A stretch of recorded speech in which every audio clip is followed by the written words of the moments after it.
I hope I don't pass gas. A little nervous.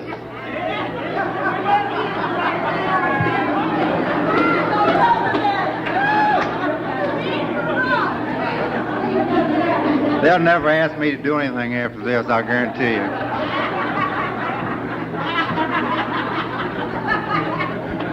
Our speaker tonight is an individual that I think I first met when he was working on a vaccine for salmonella contamination. And soon after that, he was awarded a prize with a lot of monetary value, and I asked him to be my sponsor. No, I'm just kidding. He didn't develop any vaccine.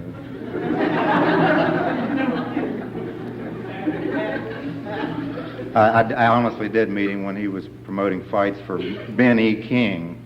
He's Don King's cousin. He probably did that song you remember, Stand By Me. Nice song. I'm good at shifting the focus, see, so. No, I honestly did. Now, you can believe this one. You can believe an addict when he says honest, I don't, you know. It was in a regional here in the Almost Heaven area. I don't know how long, it's been a pretty good while ago. Coldstream Lodge was the name of it. It had a big old buffalo up on the side. And Mike, they asked him to be regional AHCNA chair. And he accepted it. And through a period of time, I was fortunate to come into recovery in this area, and I think I was a hot 60 days pretending to be clean, and they wanted me to be ASR. So it was one of those, I'll lasso you to do whatever we need you to do. And by the way, I lied about that clean time for 2.5 years. And I did, and I fessed up to it, but so if anybody, don't ever feel like you can't tell the truth in here. It's a baggage that I came off of. It was a whole lot of weight. But I guess it's about 2 years ago or something, 1 3/4 years. I'm not very good at keeping, my mind doesn't work like a calendar. But I asked Mike if he would sponsor me. He said, yeah. And there's a couple things that you know you find in every individual that makes us all somewhat the same but yet different. And there's two things that I found in this individual that I cherish very much. And one is a commitment to do a job as best as we can do them, regardless of what it involves or you know, whatever it means. And the other one is unconditional love. And then when I have problems, it's not necessarily you know, the other individual or the other group or the other issue. A lot of times it boils right back down to me. And that I need to take a look at instead of checking other things out. And I remember him sharing that being being very successful, material-wise and monetarily and and how that just sort of came and went, and to a certain degree, and yet still very successful in a lot of other ways in recovery, like we all are. You know, we're not really unique, but just doing what we do daily and not taking ourselves real serious and getting real uptight or you know, we're here today and gone tomorrow, and that's one thing.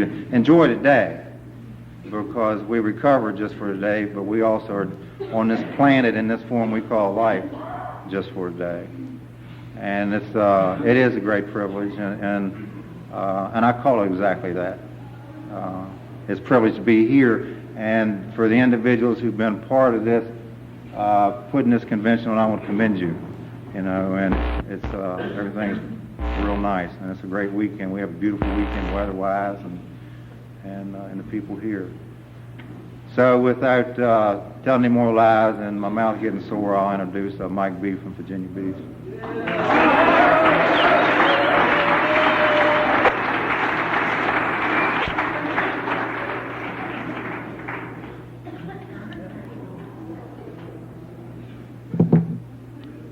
Hi, everybody. My name's Mike, and I'm an addict. And I've already done the hardest part. I've gotten up here. So what Bill didn't tell you was that Bill had a lot to do with us being here, not with this convention, but this whole idea of having a convention, what originally started out to be called a mini convention. Doesn't look mini to me, but really was a lot the brainchild of Bill, the guy that introduced me, and I was close to Bill as he was working on trying to gather some folks together and get this thing started, and all the insanity that anybody's ever worked on a convention committee or any kind of a committee in NA for that matter, the kind of insanity that goes on with it. And what I want to say is that I saw a lot of surrender and a lot of growth for Bill through that period. And I, for one, in this room tonight, want to thank Bill for the effort and energy and suffering that he put in to bring this thing together, the first one, and so that we could be here tonight. Thanks, Bill.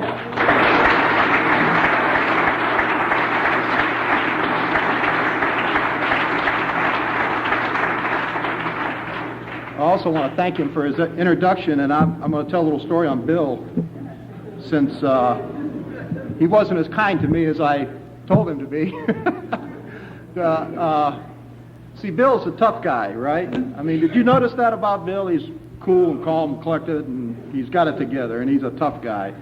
Well, I relate a lot to Bill. Our stories are kind of the same in terms of the, what we used and who our connections were and what we had to do to get the stuff and, all of that.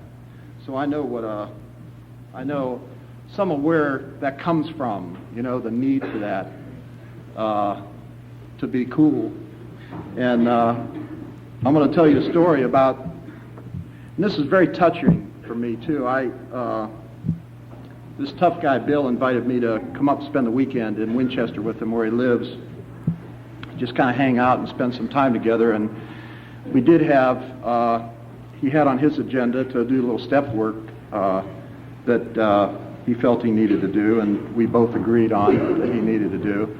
And I've always been all my life the kind of guy that everywhere I've ever lived, anywhere I've ever been, I kind of find a secret place, a place that I go and be alone. And for me, that's always been a place in nature. And I had shared with Bill that I had a secret place back in Tidewater that I go to. And since, incidentally, I've changed it from a secret place to a sacred place. So Saturday afternoon, we were getting ready to do some stuff, and he said, "Mike, I want to take you to my sacred place." And we walked out his back door and up through the yard and back through a field and past an abandoned building, and I guess we walked a quarter of a mile down some old railroad tracks, and you could tell the tracks hadn't been used in years because they were still rusty. The rails were rusty, and we fought our way through some briars and bushes and tripped over rocks and beer cans and cigarette wrappers and got back in through this clearing, and and there was just a clearing, a beautiful clearing, and we were under some of the most majestic oak trees that I've ever been in the presence of, and a poplar, as I recall. And we sat on a stone wall up in Winchester that I prefer to believe was built during the Civil War sometime. And the thing that made this place so beautiful was in the midst of God's wonderful creation you could see the remnants of where the winos and the drunks had been using this as a place to live. And you could see the trash around, and the little beds that they had made with leaves and brush and so forth under this most beautiful, majestic area on this little place on earth. And I thought that was so fitting. And Bill and I, in the midst of doing some of the step work that Bill was doing, we cried together here in this most sacred place on earth to this one addict. And see, the theme of this, I understand, is carrying the gifts of recovery. And to me, there are no greater gifts than that moment that was shared with another addict, because I know where he came from. And to sit on a stone wall in the woods in a place like this and be able to be that gut honest, heart to heart, and cry. And not tears always of grief, but tears of joy and wonder and adventure. And I treasure that, and I love you for that, Bill. I'll never forget it. And there are other moments that I could share, but I won't put you in a position where you'll have to live with them for the rest of your life.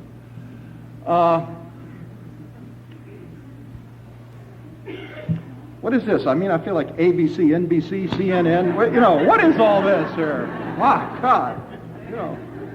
I'm just going to try to tell you my story.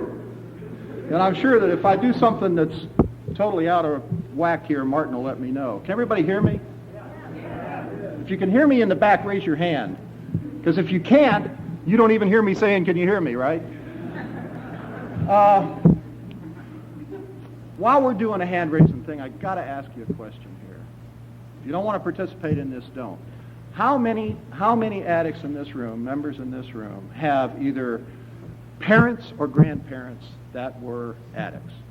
How many? Everybody, hold them up.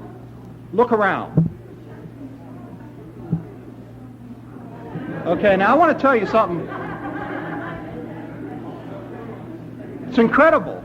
It is absolutely incredible to me. Now, I want to tell you something I heard this morning. I mean, this very morning, I woke up and I was running around the house getting ready to do my stuff.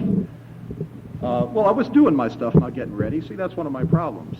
I think I'm getting ready when I'm really doing it, but... So I turned the TV on, I'm flipping through the thing, and I saw this gal, very well-meaning woman, on the TV. I was going to say her name, and I'm not going to, because, see, that's a little... I want to get her, So I'm not going to do that. But she was from Denver, Colorado, and she was talking about how it's her observation, as she has studied the Word, that drugs are actually the working of black magic, and that it is of the devil. Now, honest to God, I mean, this was coming across, broadcast. I mean, this is going all, I don't know how many million people will hear that message. And I'm here to tell you that I really have let go a lot of that, like the rigid religious stuff. I mean, I fought with that, and I've surrendered at that level. But what I take issue with this woman is it doesn't match my experience. I mean, I'm in a room full of my people here. I mean, I know you people. You know what I mean? I don't know her. I know you people. And when I ask a question like that, how many people have parents or grandparents that were addicts? And it looked to me like something between 90 and 100% of this room. There's probably people that didn't raise their hand, but I mean, certainly 90% or more. How can this be a moral issue? How can it be? That is not a coincidence. And it pisses me off. And I'll tell you, one of the reasons that it pisses me off... See, now you're going to ask me, what's that have to do with recovery? Now, trust me.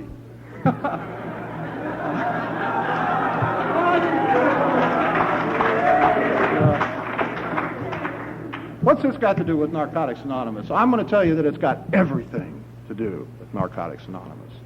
And I hope that God will give me the words to to communicate that to you over the course of the next 30 or 40 minutes. But I have come to believe strongly that that this is not a moral issue, that this is, there are a number of factors that cause me to stand here before you and announce that I am an addict proudly. I want to say now that I proudly tell you that I am an addict. I prefer not to say I'm a recovering addict. I have problems with the word recovery because that's what I did a lot in my early days in my work through these steps was I would recover, recover, and I prefer now to look at it as though I'm uncovering, not recovering, I'm uncovering and discovering. I'm uncovering a guy here and I'm discovering a beautiful person.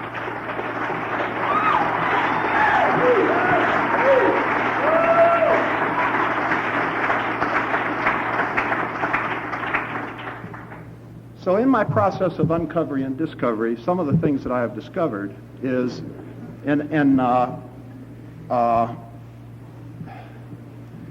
sometime around the time the Industrial Revolution began, something happened to our families. Something very big happened to our families, and that is that the family unit was broke up. It used to be Dad went out and worked in the field, and the kids went with him, and Mom worked in the kitchen and all of that. And there was a basic split that happened in the family that took us, that is humankind, away from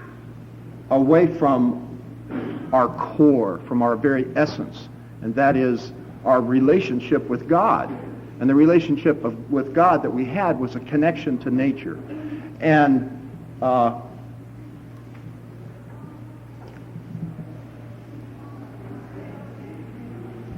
as time has moved along, we have gotten further and further away from that. And for those that I prefer to call the seekers on this planet, they have sought to get back to what they don't even know they're missing. I mean, that's the feeling I had. Now that I've uncovered and discovered, when I was out there using, I was reaching, I was seeking, I was trying to find it.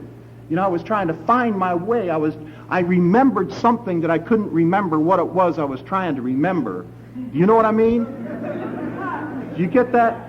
And that's what I was doing. Okay, well, the good news about that is I found out that that's not what I was trying to remember. I thought it was. You know what I mean? I thought that's what I was trying to remember. And what happened was that in the surrender to the final discovery, after all the pain and suffering that I went through, to come in to this fellowship and admit that I was powerless over my addiction, I then got on the path that leads me now to what it is I'm trying to remember. I'm trying to remember me and my connection to God. And that's what this program, this is what Narcotics Anonymous and more specifically the 12 steps of this program have done, has taken me back. So I say all of that to say that sitting in this room, and I believe this with all my heart, I know that what I'm about to say is the truth, that it's us, it's the people that are in 12-step movements across the face of this planet that are leading humankind back to God. I believe that.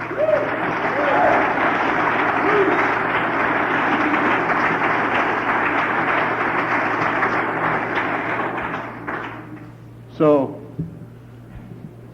I'm privileged to be a part of this, and I truly mean that. And I say to this gal on TV this morning, or anybody else that looks at this thing as a moral issue, that somewhere some real wise guy wrote one time that the day will come when the first shall be last and the last shall be first. I could have raised my hand. I should have raised my hand when I asked the question. I assumed that you knew that, that I could relate, or I wouldn't ask the question. My father died in the midst of practicing his addiction. My mother quit. My mother was a practicing addict for years and years and years. She quit for 6 years before she died, without any, a totally miserable woman. She knew that where she was going wasn't what she was trying to remember, but she didn't know where else to go, you know? She just didn't know. I had my Uncle Willie died drunk in his bed. My grandfather died a practicing addict. I've got a brother in somewhere down in Florida. This Christmas it'll be a year since I've heard from him, and he's a homeless addict that provides for himself by collecting and salvaging aluminum cans and deposit bottles and that kind of thing. And some of you know he called me last Christmas, and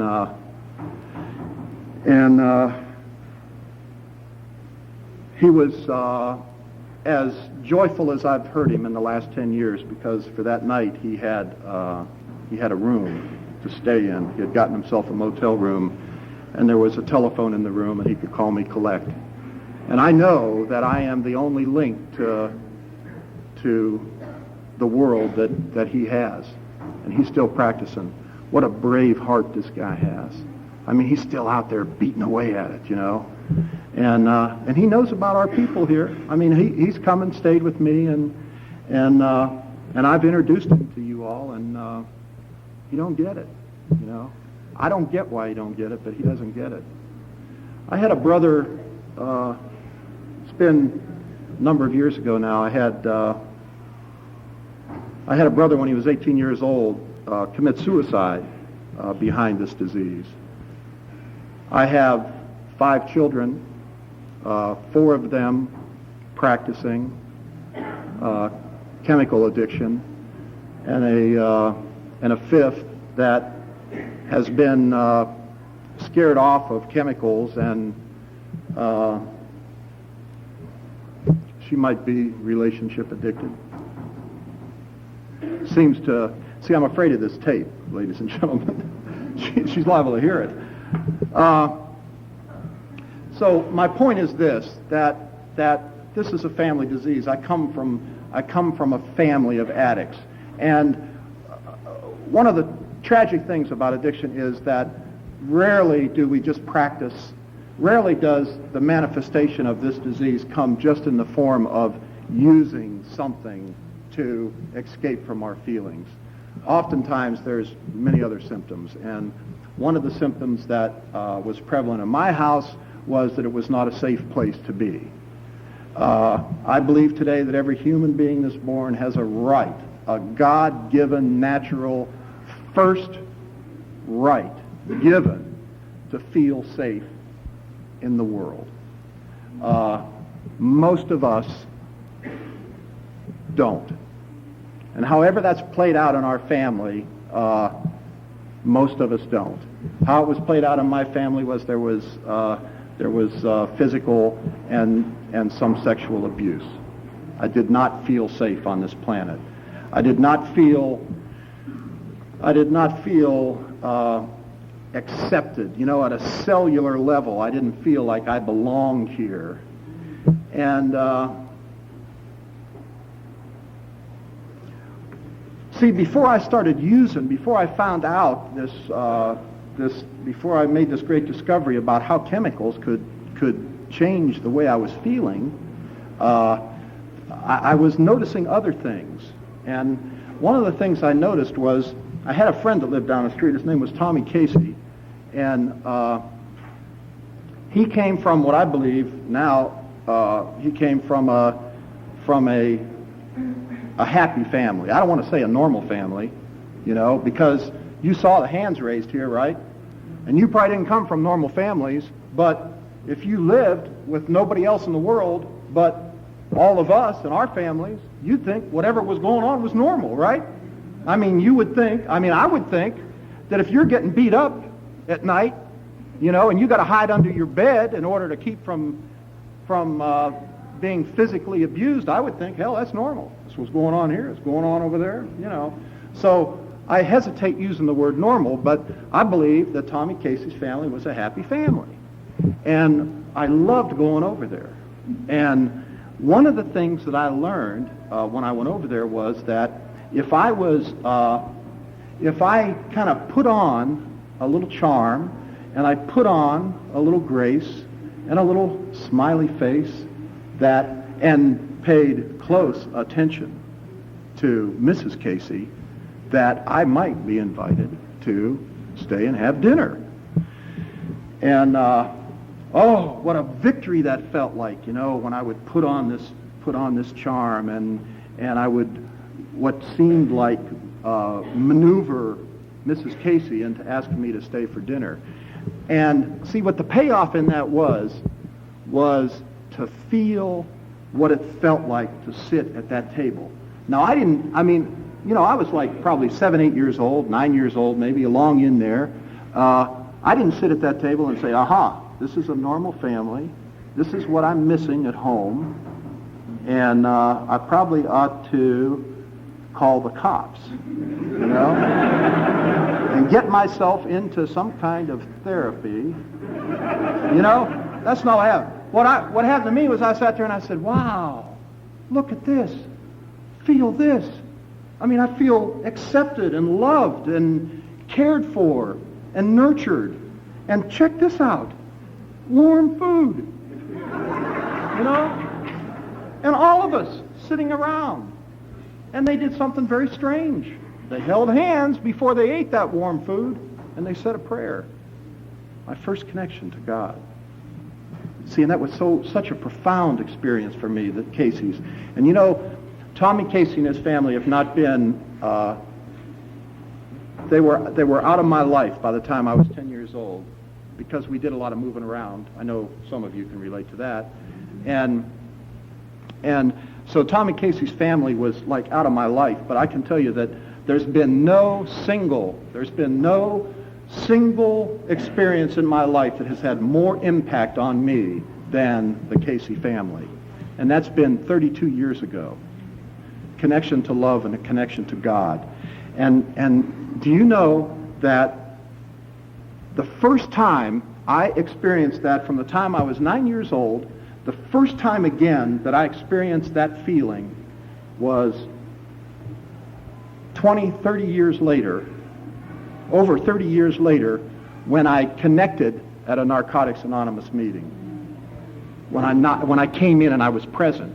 You know what I mean? Now, I came to some and wasn't present before. You know what I mean? Truly wasn't here now. But I knew that I had to be there. And when I made my first, what I was in the presence of an energy. Do you know what I mean? I was in the presence of love, what we call love. And something that I've noticed about this energy that's called love is that it always originates from God. Always. Love cannot exist unless it originates from God, and that anything that is unlike love, when love is present, it comes to the surface. Do you know what I mean? It's like at meetings, I've noticed, when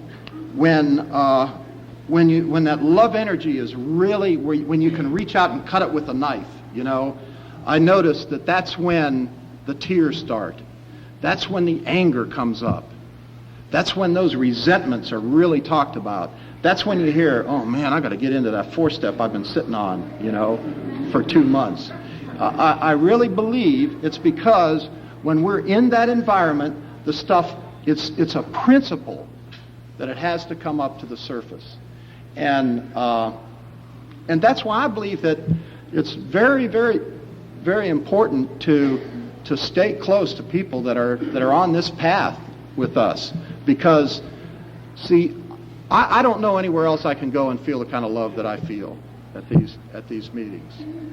And if what I said is true, and I believe it is, then I must be in the presence of that love in order for me to clear the stuff that's blocking me from the freedom that I really want to have and am beginning to experience. Don't you know? So, let me tell you my first experience with chemicals. I was not I guess by now you know that I wasn't a very happy kid. That my feelings were I didn't want to have the feelings I was having. I mean, I didn't have anything to bounce it off of much besides the Casey's, but I didn't want to have the feelings that I was having. And one time, my brother, that is now in Florida, was pulling himself in and out of the second-story window of this house that we lived in. He would hang there like this, and then he would pull himself up. And what he was doing was getting attention. And, you know, he did that 4 or 5 times, and Christ, all the kids in the neighborhood were all standing there, and they're cheering, and, you know, I mean, if you can get a mental picture of that, he was a real attention seeker, and he had it that day. And I remember I was standing in the front of this crowd of people looking up, and he looked down one time, and he couldn't get back in. He said, "I can't get back in." And he let go, to make a long story short, fell to the ground 2 stories, and he broke his leg. And it was a compound fracture, very dangerous situation. He had broken an artery, or whatever you call that, you know, the big one, you know, with all the blood in it. And so he had to go to the hospital. It was an emergency room, and there, you know, it was all of this. And my mom, it was like the first time that I can consciously remember that my mom and my dad and I were together in like we were connected somehow because of this family tragedy. So what I remember having now, imagine this. Now here's a kid that's 9 years old. I remember feeling guilty because I was excited that my brother broke his leg because we were all together, you know. So we're in the living room, in the dining room, and my dad, they got a bar in there, and my dad's mixing a drink, and my mom's having a drink, and they're drinking. And my dad says to my mom, that's 9 years old now, she says, "Well, I wonder if we got to fix Mike a drink." I thought to myself, well, that's an interesting concept. Makes perfect sense to me. So, I mean, I'm 9 years old, and I've never had a drink. I've always been very curious about this stuff that's over here on this shelf. You get it? Very curious. But I haven't gotten into it. And my dad says, well, I wonder if we ought to fix Mike a drink. Now let me imagine how you would feel if you were 9 years old and you heard this answer come back from your mother, the most powerful person in my life. Without a doubt. This woman was God. You get it? My dad says, well, I wonder if we ought to fix Mike a drink. My mom says, well, sure, he's got feelings too.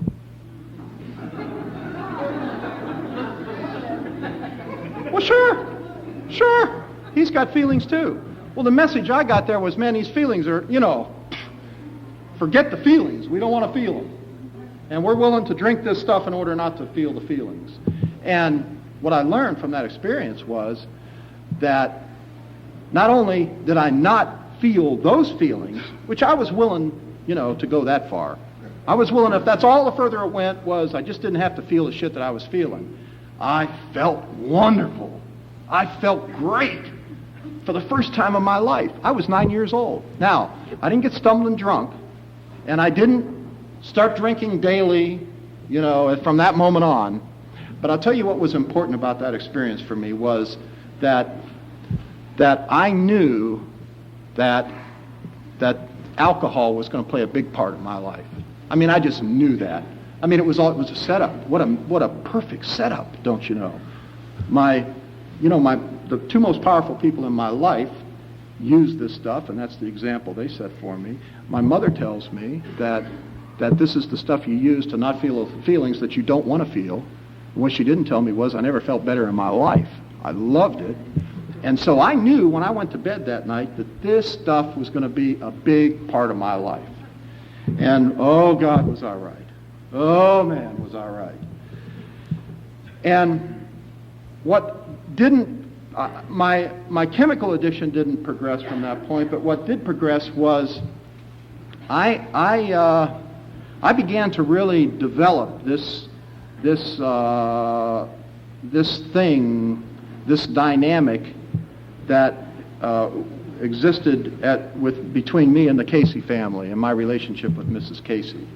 And boy, I went out there and really practiced at this charm and this grace. And that's interesting. What I'm discovering at this point in my journey is that really, and we were talking a little bit at dinner tonight about this, that really my basic nature, because of the place that I come from in this earth, is that I prefer really to be up under the bed somewhere. Don't you know? I really want to kind of get lost and stay just in the shadows. Now, I don't want to be out of life. I'm not like that. But I just don't. I just want to not quite be noticed. Just not quite be just out of reach. And so this was a difficult thing for me. I mean, I've dealt with a lot of fear, and I've had to bring a lot of stuff up in order to overcome that, to practice this charm and grace, and so that I could. And really, it was the good news in that was though that then I could cover, because I was trying to keep that a secret. I had a secret that I didn't want to really be a part of this. That I didn't really feel like I belonged. That somehow fundamentally I was fundamentally inadequate. Fundamentally, and so. Where that charm and grace and all of that took me was into the business world, and that worked real well for me. And so I opened a business, and it was very successful. And the reason it was very successful was because I didn't know that it was impossible to do what I was doing. And see, it was. I want to be careful here, because I don't want to offend anybody, but I know today that it was the addict part of me that was the warrior that went out and did what was impossible. So it was a very successful business. I made a lot of money, and I had lots of cash available to me all the time. And what I found out as my disease was progressing now, because I was drinking a lot, and I had found my way into other chemicals, which brought me to other people. You know what I mean? It's like we're all addicts, but we all kind of traveled in different, we had different friends, and our friends really were determined by the chemical that we were using at the time. That's been my experience. And it's like, so I just kept shifting around. And see, very few addicts ever use just one chemical. There's usually a combination. And like I kept moving and moving and moving until finally I found my way, don't you know, to the stuff that was real expensive. That cost a lot of money. And I thought, now this is the mentality of this guy, I thought that I had enough money to support my habit. You relate? Did you ever think you had enough money to do it? Well, what I discovered, it's kind of like, well, I'll buy this big quantity over here, and I'll sell enough to support my own habit, right? Is there anybody in this room that was ever successful at that? I never was. Never. But it's the same principle. It's the same principle at work. And what I found out was that there is not enough money to support. I don't care how much money. I don't care, because the more money you have, the more you do, the more you do, the more you need, the more it costs, the more, you know what I mean? It's like on and on and on and on. And then you drag people in. I got to where I drug other people in, and I'll tell you this, I was a real generous addict, and I can't tell you the number of people that I had around me constantly, because I was the source, and I felt so important, and I felt so powerful, and until, you can't go forever that way. I don't know, I guess I guess maybe somebody could, but I couldn't go on forever. And finally, the business started falling off because, you know, the getting and using and finding ways and means to get more took a lot of time. Not only money, but I mean, just in the doing, it takes a lot of time, and it was time that it took away from the business. And so the bottom line is I ended up losing the business, and I lost all the money. And, you know, the first thing I noticed when I lost all the money was I lost all the friends. They're gone, you know. Couldn't find none of them. So I was hurting then because, see, this guy really had a feeling, truly, that business was me. I mean, I had my entire identity tied up in that business.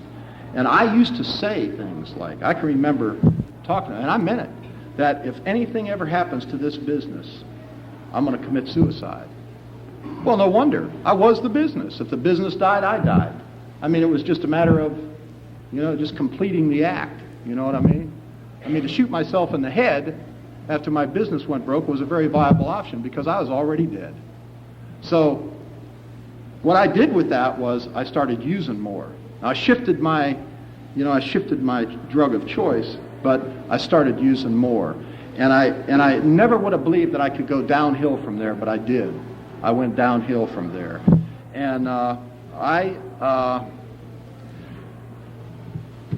got to the place where I was ready to commit that suicide. I finally got there, and I got enough courage, and I had a mini spiritual, well, listen to me, there are no mini spiritual experiences, but I say that because I guess I'm kind of comparing it to some spiritual experiences that I've heard, that I've had reported to me from people, some of them even in this room, because my spiritual experiences have never been profound and large and dramatic, and God, I love hearing those stories. My spiritual experiences and my spiritual growth has been a piece at a time and very slow. And I had a spiritual experience that day in May, and I was led to go to a meeting. And at that meeting, I had been to some meetings before this, but at that meeting, I remember that night, and it was a Monday night, I remember feeling like I had felt when I was at Tommy Casey's table. And I didn't have much to say, didn't have anything to say for a while, other than when they used to say is there anybody here with 30 days or less, or however we did that, you know, and I would say, I'm Mike, you know, and they would welcome me, and I would feel so wonderful. I mean, and that was enough, you know, just to keep me going, you know what I mean, till noon tomorrow, because then I went to a meeting at noon. And I started going a couple times a week, and I ran into Kermit, who's out here somewhere. And, well, maybe he isn't out here somewhere. But anyway, he said, because I introduced myself as something, I forget what all I was. I had a bunch of stuff strung out there about that long. By this time, you know, because I had about 3 weeks, you know, so now I'm cool, right? I'm out here like this. And so my sponsor always says, you know, he says it's funny how cool we get when death isn't imminent.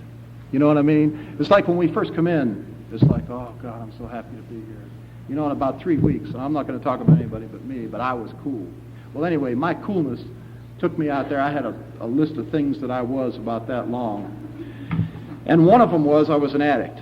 And so Kermit said, well, boy, if I got a place for you, they got this meeting over here. It's called Narcotics Anonymous. They got a meeting for guys like me and you on Wednesday and Friday nights. And at that time in the Tidewater area, I think there was maybe 4 or 5 meetings a week over there. And hell, half of them were at this, not really, but it seemed that way to me. Half of them was at this place, and it was called Junks and Drunks. And, you know, that's a funny name. I remember, see, my son teased me about this, who's now 26 years old. But he teased me about this because I used to be, when I was back in the old days, I was chairman of the Legislative Affairs Committee for the Chamber of Commerce, and I I sat on a steering committee for the National Federation of Independent Business, and I owned a professional baseball team, minor league team in a little town up in North Carolina, and I had all the right titles, you know what I mean? And my son apparently was quite impressed with that. But after I got into NA, and I became this group became my home group, and we used to have like home group meetings at my house, or like home group members would come over and we'd do stuff. You know how it is, so exciting, you know. And we'd talking about stuff, and my son used to say, "What's the name of your group again?" He never got it. What's the name of it? It's Junks and Drunks. Junks and Drunks. He thought that was so funny. Junks and Drunks. But they asked me to open the meeting. And I'm telling you some of the highlights of my recovery, and everybody in this room has got them, you know, that it's like in the early days of recovery, and they asked me to open the meeting, and I was so blown away with the fact that they trusted me enough to open that meeting. And not so much that they gave me the key to the building and all that, because I really didn't have much trouble with with cash register honesty. I mean, that's, you know, my story, and I know some do, but I didn't. That's not my problem. What I was so impressed with, and that I love my group so much for, was that they gave me the key on Friday night and trusted me to show up next Wednesday. Do you know what I mean? They trusted that I was going to stay clean, and I needed that at that moment, because I didn't trust it, you know? I mean, I didn't believe I would make it till next Wednesday. I mean, I wasn't worried about next Wednesday. I mean, I was trying to get home without drinking tonight, you know? I mean, that's the place that I was coming from. And my wife and I were talking about it, in fact, on the way up here today, that, you know, it's like the gifts that you folks have given me by asking me to do things for you have given me. See, I never knew anything about leadership. I mean, about the true, you know, the spiritual principle of leadership and what that really means. I had been put in roles where I was asked to lead, and I did something that looked like leading, you know, in the past before I got here. But when I came into Narcotics Anonymous, and now we're talking about heart-to-heart stuff, you know what I mean? We're talking about heart-to-heart. I mean, sure, there's egos, and there's problems, and there's resentments, and there's struggles, and there's quitting, and there's starting again, and all of that. But don't you know that's all a part of the uncovering. You know, we got to do that. Because even in those service committees, it's been my experience that we're in the atmosphere of love.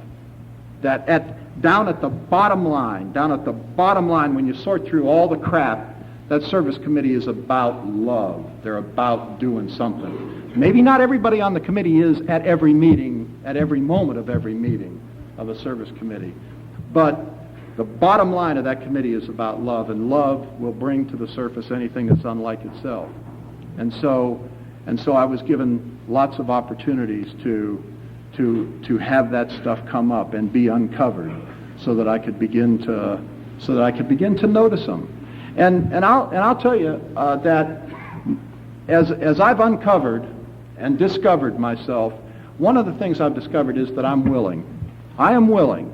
Once I notice that there's something going on, I'm willing to have it removed. That doesn't always get removed, and sometimes it takes a lot for me to notice, you know. It's like, I was thinking, now, some of you know I was supposed to be here last Friday. You got to watch me. I might have been here last Friday, for Christ's sake, and then wondered where the hell you all were, you know. But I was supposed to have been here last year, you know, for the Friday night meeting. And I got as far as Fredericksburg, and I was ill. I was sick when I left. But I wanted to come, you know, and I thought, well, I'll feel better after I get going and all that. And I see my people, because this convention, there's a lot of people that are my dear hearts come here. And so I thought, well, I'll get here and I'll feel better. Well, I got as far as Fredericksburg, and I just couldn't make it. And I had to go home. I was sick as a dog. And it took me almost 6 months to realize, do you know why I was sick? Because I have had, one of the ways my addiction manifests itself is that I'm a food addict. And I have constantly fought the battle with food. Constantly. For the last 5 years. Okay? Now, when I had other stuff, like when I was using chemicals and stuff, I didn't fight a battle with food. I mean, food, Christ, give me a Snickers bar and an orange drink, Christ, last me 3 days, and have some to share. But I have fought this battle with food. And listen to this, is so cool. I drove from Virginia Beach, Virginia. I took a day off work, drove to Richmond to get with a doctor that I heard was working with and given like herbs and or given vitamins, not herbs, but he was given vitamins and some special diet and a fasting program that would alter your consciousness about food. And you won't want to eat so much, So I had done that I had gone up there on Tuesday, and I had started a fast on Wednesday, where I was eating nothing but, I was eating nothing but fruit, and I was giving myself an enema every night. Now listen to this. Giving myself an enema every night, and I was taking all these vitamins. I mean, honest to God, I was taking like a half a pound of vitamins a day. And no wonder I was sick, And the reason I wasn't here was because I was practicing my disease. See, I thought that what it is I was trying to control my eating like I'd been trying to control my using, don't you know? And I've heard myself say, now listen to this, I heard myself say this not long ago, and it was one of those illuminating moments. I was talking to somebody, we were talking about something, and I said, yeah, I'm working on my control issues today. I'm cool, I'm working on my control issues. You get that? What I realized was I said, and I didn't even get it then in the moment, but it was like it stuck.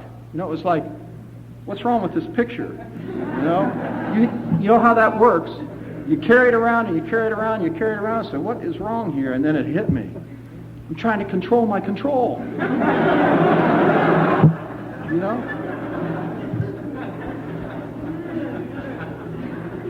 Is this powerful stuff that we deal with here? And I was sincere in it, man. I was sincere, man. I'm going to control it. And see, that's what I was doing with my food stuff.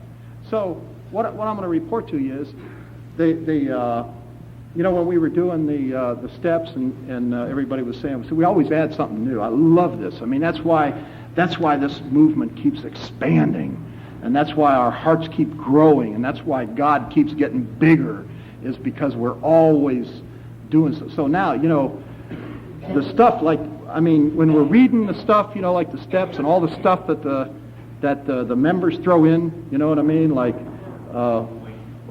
that stuff. Well, now we got a new one. I'd never heard it before, and we were saying, like, when we got to step 4, we, 5, we, 6, we. Well, I didn't hear that right, and I thought you were saying 3.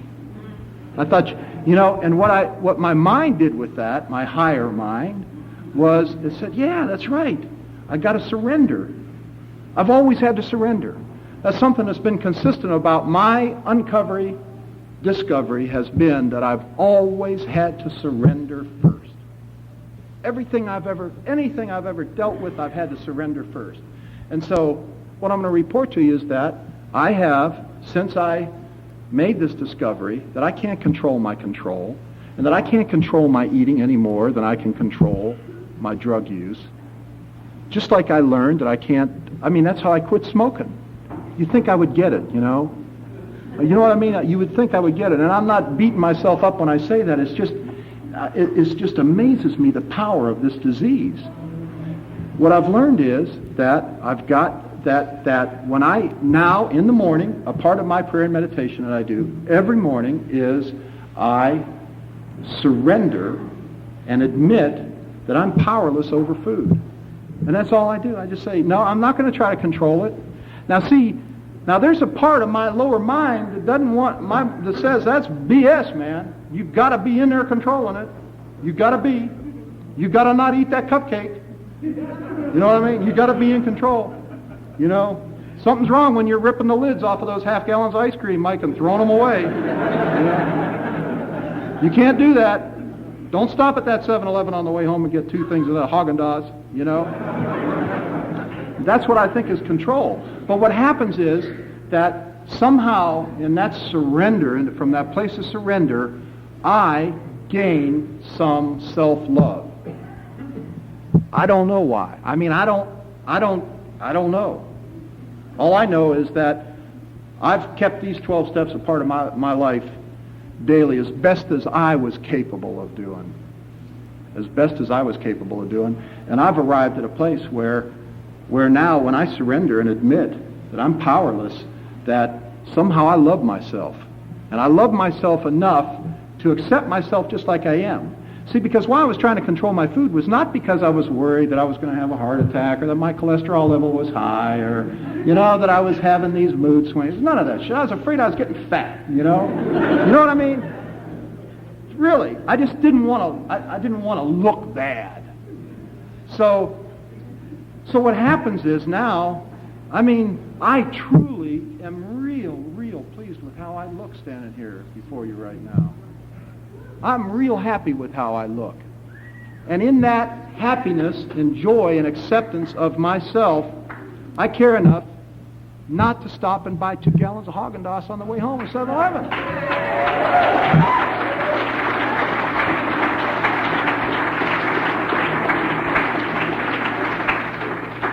Now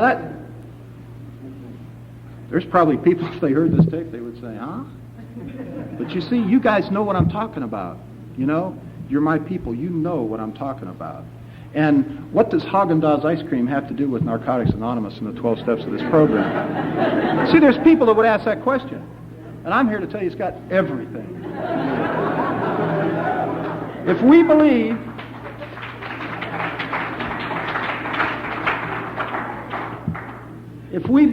that this program is about the disease of addiction, and that it has nothing to do with chemicals or relationships or sex or whatever it is, then we got to believe that everything that blocks us from our relationship with God, that is going to carry us away from those things that we think are God, then we got to know that Haagen-Dazs, many of you relate, Haagen-Dazs has got a lot to do with Narcotics Anonymous and these 12 steps of recovery.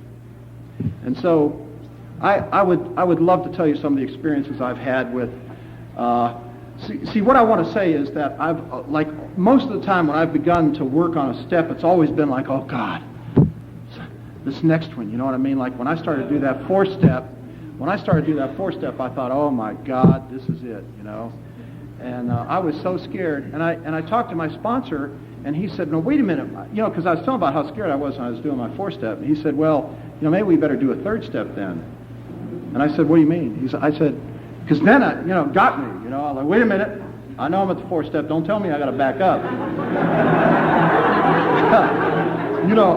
I didn't want to back up, because for one thing, I was cool, and the next thing I thought was if I'm backing up, like there's a part of me that when I was out there using, I always felt like a loser, and I've had to deal with that in recovery too, and I don't want to be a loser, and to me, backing up means I'm losing, and he had to really work with me on that.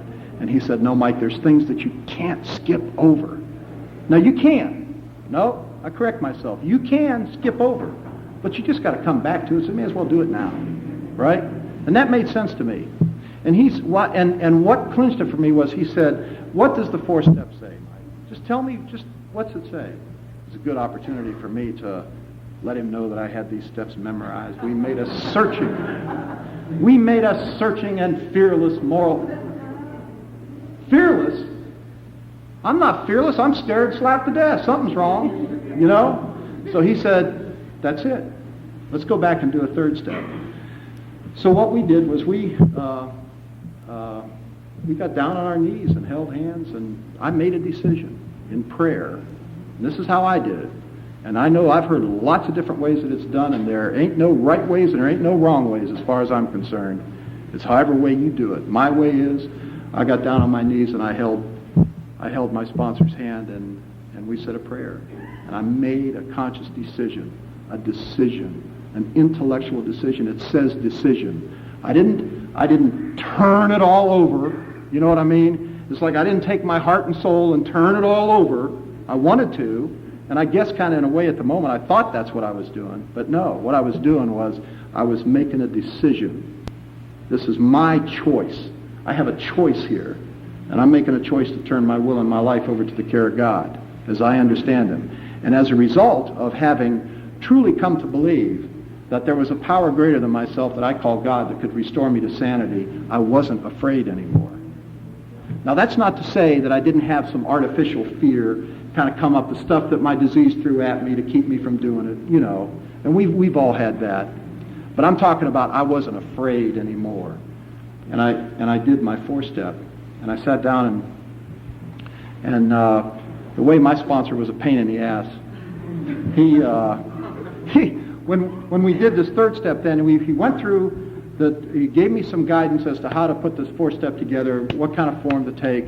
And one of the things I was really impressed with was he said, "It's not you don't write a book here, Mike. You keep it clean and simple, simple, simple. This is who I had a resentment at. This is why I had it, and this is what it affected in me. Bap, bap, bap. Don't write pages and pages and pages of stuff." And I was so relieved when I heard that. And then he told me about writing some stuff on fear and some stuff on sex, and that's not what's important. I mean, it was important to me at the time. But the last thing he said to me was, he pulled out his calendar, because we were in his office, he pulled out his calendar and he said, "When do you want to do your 5th step? Let's make an appointment now. How long do you think it'll take you to do this?" And I thought I was going to have until I was done. You know what I mean? And now that I look back on it, I know how insane that was. But I set a date. I said, okay, it'll take me 3 weeks. He said, okay, let's see. This is Friday, 1 Friday, 2 Friday, 3 Friday. Okay, how about on the 23rd? Meet you here at 5 o'clock. You mean, really? Really? So anyway, that's exactly what happened. I did my 5th step with him, and I really dealt with. Well, I won't go into all of that stuff, but I can tell you that it was the things that was important to me at the time when I did it. I thought that was important when I was writing it, and it was important when I wrote it. But other things have become important also. Is that I had a lot of stuff in there about sex. I had carried around secrets about sexual stuff that I had done that I would never, ever share with anybody. I mean, truly, I believe, there was a time in my life where I believed that I would rather die than have another human being know of the things that I had done. Because they were so bizarre and perverted. And, of course, now I've done enough 5th steps with you all that I know that, and I have. I've what a wonderful gift that I've carried around here with the 5th steps that I've shared, and it's been so beautiful. But that was, and the reason I tell you about that is that it's like it was such a small price really to pay for that freedom. The freedom that I experienced as a result of getting off of that stuff. And I can remember when I did my 5th step that I held my breath. It was like I went, and I just started reading through it. And I didn't look up, I just read through it. And I just kept waiting. What I really thought was going to happen was he was going to jump out of the car, or he was going to do this at me, shame me, or tell me that he was going to go call the cops or something, And he didn't do any of that stuff. He just said that he related to a lot of it, and shared with me some of the stuff. In fact, he had stuff on his list I didn't have on mine. It was different stuff, and it was no more perverted or less perverted. It was just different stuff. But I got off of that. It was like I got off of that, and when we were done with that. He was a praying dude, I'll tell you that. And we got down on our knees again. And of course, see now some of you guys out here, I know Bill and Kermit, and just there may be some other guys that I've worked with in the programs, worked through the steps together with them, and they've been through this stuff themselves. But my sponsor was a big believer in prayer, and we got down on our knees, and he asked me. When I was done reading all this stuff, and I could finally, it was like there was a moment where I had been going along reading this thing like this, and when I was all done, it was like there was a moment that I had to look him in the eye, And for you all that have ever done a fifth step, you know what I'm talking about. That first eye contact after you've gotten off all the stuff. And I looked him in the eye and there was nothing but love. Saw nothing but love. Total acceptance. And he said, Mike, are you ready right now, just here and now, are you ready to have God remove all these defects of character that you have in this paper here that you've got? And there was several pieces of paper. And I kind of hesitated. He said, now I'm not talking about the rest of your life. I'm talking about right here, right now. Are you entirely ready to have God remove all this stuff? And man, I was ready. I mean, I was ready. You know that feeling? And he said, okay, let's ask him. And we got down on our hands and knees. We got down on our knees and we held hands and we prayed. And humbly, humbly, by my definition, is a clear recognition of who and what I am, followed by a sincere desire to become what I can be. Simply, I know who I am, and I want to be the most that I can be. And in that moment I had a clear recognition of who and what I was. I was as humble as I've ever been in my entire life at that moment. And we asked God to remove the shortcomings. Ask God humbly to remove my shortcomings. Now, I'd like to tell you that I jumped up from there and I've been perfect ever since. But you know how that works. So now I humbly ask God. Now, just because I ask God doesn't mean that it's finished there in time. See, because God doesn't know anything about time. I believe that God's answering that prayer in the instant that I ask it. But his instant's different than mine, And I don't think that God is into time. And so I got this stuff. But I'm into time because, hell, I got to be here. You know what I mean? I'm here. And so is he, but he's not here like I'm here. So I had to do some other stuff. I had to make a list of people that I'd harmed. And it was different than the stuff that I had. It was a different experience than the fourth step I had. I had children on that list. God. The children that I had to go back to and make amends to for the stuff that I'd done. And the insidious thing about this disease is that the very things that I was most enraged about and most resentful about as I was coming up, it was on my resentment list about my family of origin, were the very things that I turned around as a parent and did to my children, to my 5 children. And let me tell you that was hard. That was hard to go back to them and make amends face to face to daughters. Say, I did this, and it's not you. See, because the problem with abuse in families, and we are experts at this now, family abuse. The problem with family abuse is often the victim feels like it's their fault. I know I did. And I see heads nodding. Yeah. See, what this program gave me was the ability and the awareness and the knowledge and the love to go back to my children and say, hey, it was not your fault. This is on me. I own this. This is not yours. And what came out of that is one of the greatest gifts that I've gotten from this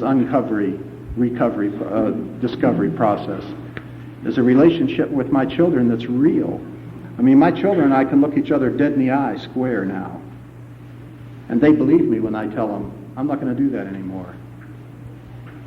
I'm not doing that anymore. That's not who I am. And they believe that. I had to go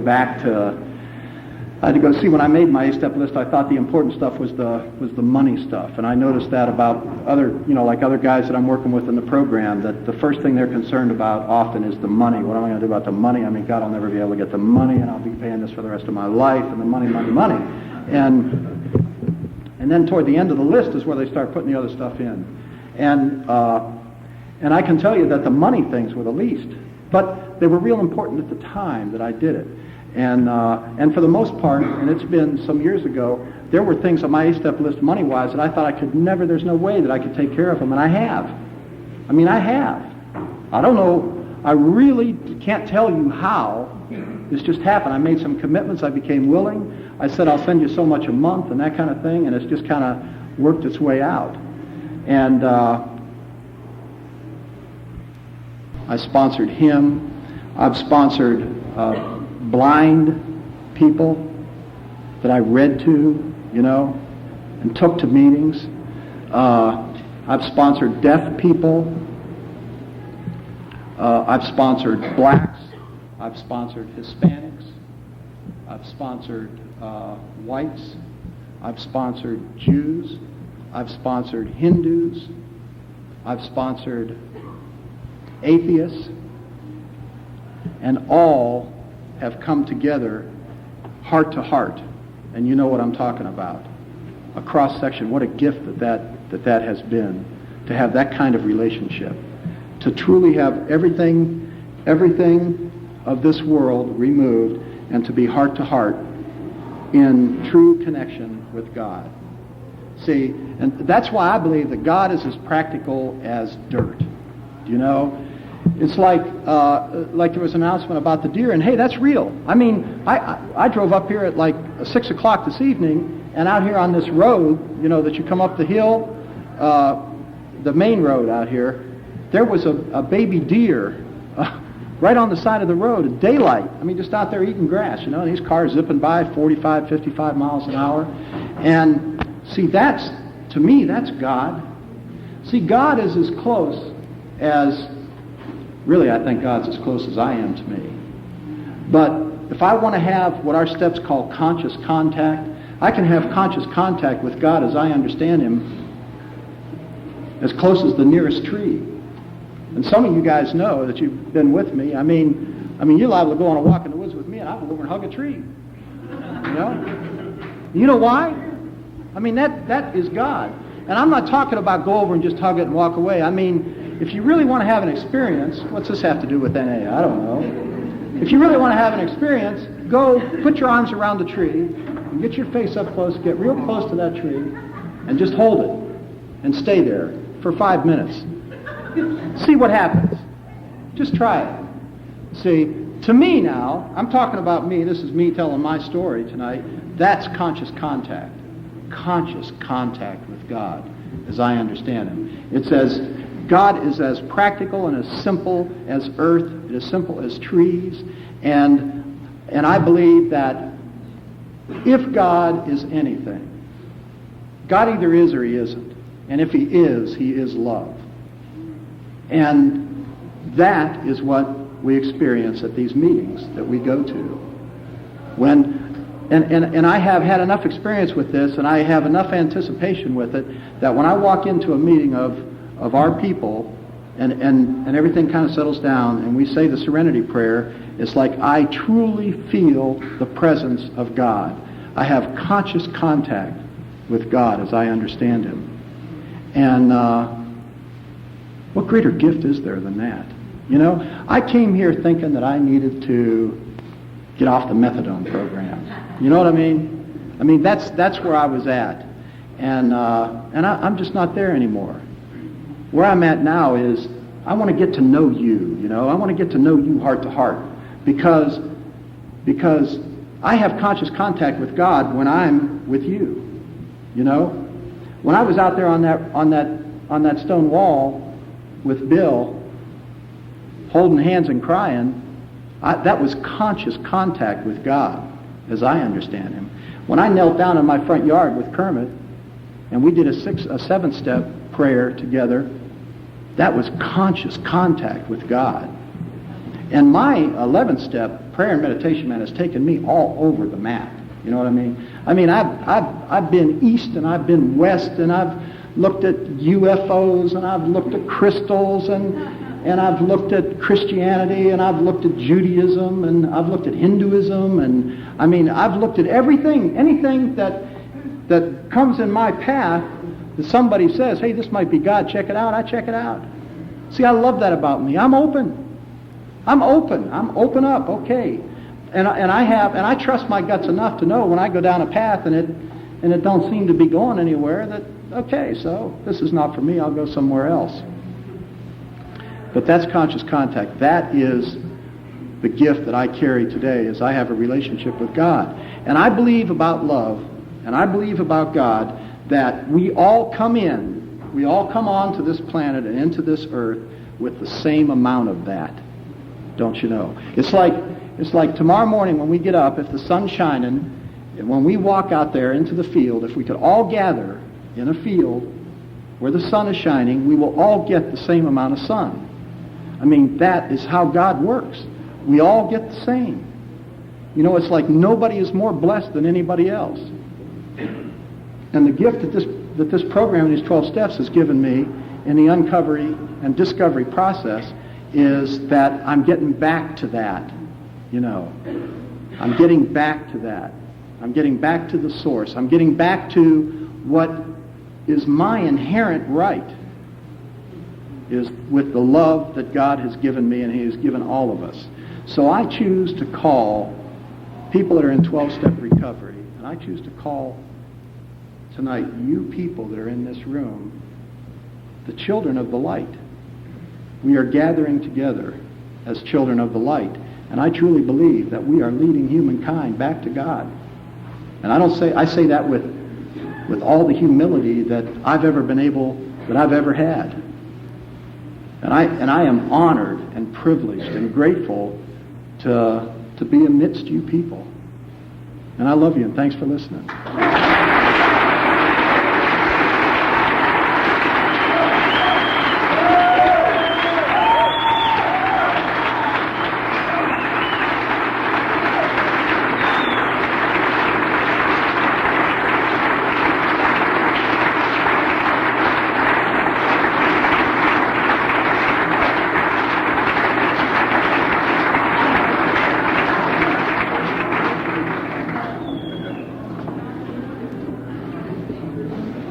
Thanks, Mike.